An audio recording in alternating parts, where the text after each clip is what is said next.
Yvie Oddly revealing a moment that she knew she disliked Silky Nutmeg Ganache, her season 11 co-star. So when it comes to RuPaul's Drag Race rivalries, which we seem to talk about a lot of the Drag Race beefs on this show, few have been more ferocious than Yvie Oddly and Silky Nutmeg Ganache's. Yes, in the years since we've had Plain Jane and a mandatory meeting, and before then we had Roxy Andrews versus Jinx Monsoon. But if we're talking pure, visceral, on-site beef with each other, Yvie and Silky take the cake. Now, though the pair have made up since, and she has admitted that, yeah, they made up because I think they did like a live or something together and they kiki and it's not a big deal. I've actually met Silky a couple of times. She's lovely. I've even taken photos with her. Fans would do well to remember that Drag Race is a TV show, which seems like a lot of these hardcore fans seem to forget because y'all get too wrapped up in the drama. Yvie has now revealed where the dislike of Silky started for her while appearing on last night, because it dropped, that's when it dropped, on Bob the Drag Queen and Monet Exchange's podcast Sibling Rivalry. So I have that clip where I want to play for y'all. And then, hold on a second, pull that up. So we're going to all watch it as a class. And this is the clip that actually it took me forever to start late with the show because I was trying to find it.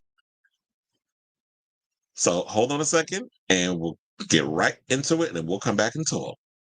It was crazy because the world really turned on Silky because before the first episode, the world was like, oh, she is the one. I love her. She's amazing. She's that bitch. And then episode 1 came out. They were like, I think it was when she said, "Mic check, fuck you, bitch." That was when America was like, we don't like you. Okay, but see, that is when I was like, I don't like you. like, oh my God. People, I know I was so fucking petty on that season, always just like picking out the girls about shit. But like from day one, when Silky came in with like the most basic bitch shit in a room full of like basic bitches, and RuPaul was like, I was like, kill me now, bitch. And this is going to be the longest season. So when it was about to air and America was like, yeah, Silky, I was like, fuck, this is going to be terrible. And then from day one, they saw what I felt and I was like, okay. Yeah, so I have to thank the girls from season 11 for also being shady enough to hate it and be like, what the fuck was that bitch doing? Even though nobody else would talk about it, clearly, in person. And for some reason, I don't even know if you remember this, but I literally, I don't think I've really, truly known any contestants from Drag Race since 10. And I've known a few here and there. Tina Burner. I don't think I really knew anyone from, Honey Davenport from your season. But I think she's the only one I didn't know anything about it. I mean, we had met in Denver that one time when I did Denver Pride with In Vogue. I'm very thankful that you even slightly remember that, because hold on a second. Before we get to the rest of that clip, I have to agree with him because I had a conversation with a friend of mine the other day, and I said the same thing. I said, you know what? Back in the day, I knew all the queens that was coming on Drag Race.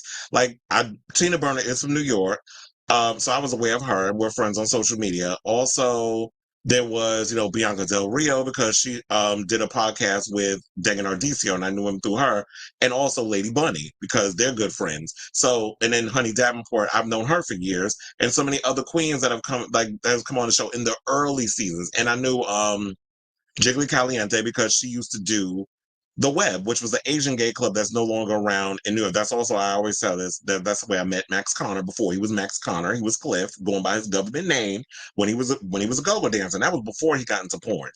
So there were always people that I knew from that whole situation. Now I couldn't tell you who is who and what and from where. So I just wanted to point that out because I was like, Bob, you and I, we here. But anyway, let's get back to Silky. We hated your ass for that. I was like, okay, I know Pride is terrible, but Bobbiana is a cunt. Wait. Why did you hate me? Yvie, Because you were exactly who you were, and Pride is exactly what Pride is. It was chaotic. It was terrible. Oh, yeah. There were 800 drag queens stuffed in a closet when we were literally in a giant warehouse, and you were not having any of it. Like, girls would come up to you. We were like, oh my God. Not me. I didn't talk to bitches, but girls would come up. Okay, that was the end of the thing because before, so I should have stopped it where I was because I forgot that I did watch this video earlier. That was when they get into a whole different conversation. So they said all they needed to say about the whole Silky thing, and yeah, she was like, I was like, this is going to be the longest season. So when it was about to air and America loved Silky, I was like, fuck. And then from day one, they saw what I felt. So I have to thank the girls from season 11. That was, where she ended it. So we can move on from there. But when I was thinking about it, it was like when she said, Mike, check, fuck that bitch. I thought that was like a great line that she used. And I was like, I was here for it. Like I was living for Silky at that point. But I do agree. She was doing the most. And I know like after a while, when you're doing that show and it's long shoots, things can get pretty annoying when you're dealing with a lot of people and then in that situation. And I know Yvie just dropped her new memoir all about Yvie Into the Oddity, and she did promote it by Post and Poll now, which she has done before. And I will say this, that's a great way to get people attention. If you got a big old dick, show it off. Shit, that was me when I was out yesterday when I was at Fire Island. Just running like I'm tiptoeing through the tulips on that beach. I was chilling in a Pam Anderson.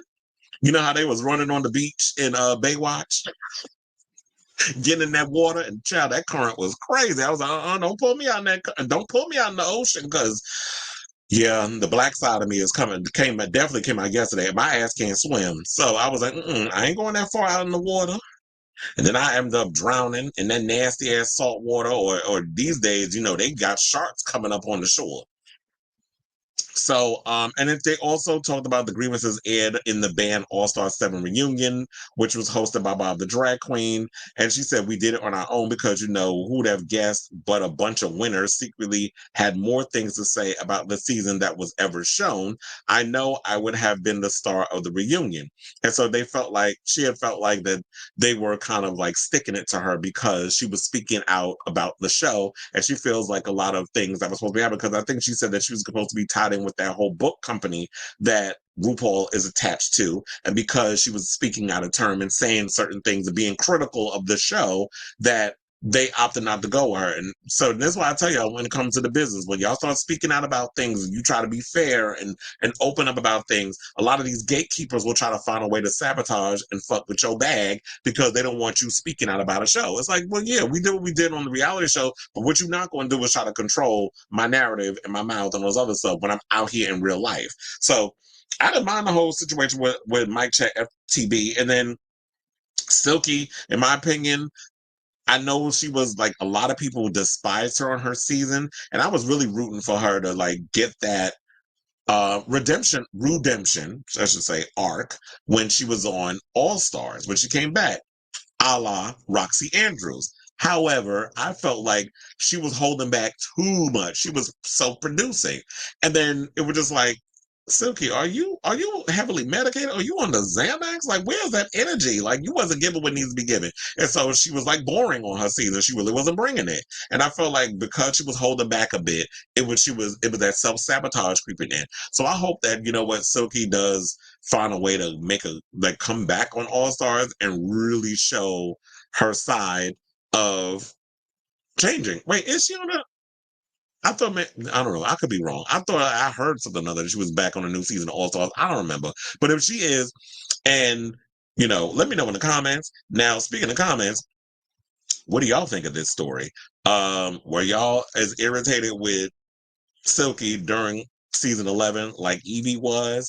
And Yvie also talks about why she was like, yeah, I come from that whole world of like the whole Dragula type of thing, but she knew that she could make, if I go on Drag Race, that I can push through and make that impact, because it'd be easy to just go get lost in the sauce going on a show like Dragula, which celebrates alternative drag. But yeah, it's like, go on Drag Race, which is the biggest platform you could with drag, and show that side of, you know what, I'm trying to bring alternative drag into the mainstream and show that it shouldn't all just be about pageantry and all that stuff. It's just something different that I'm bringing you.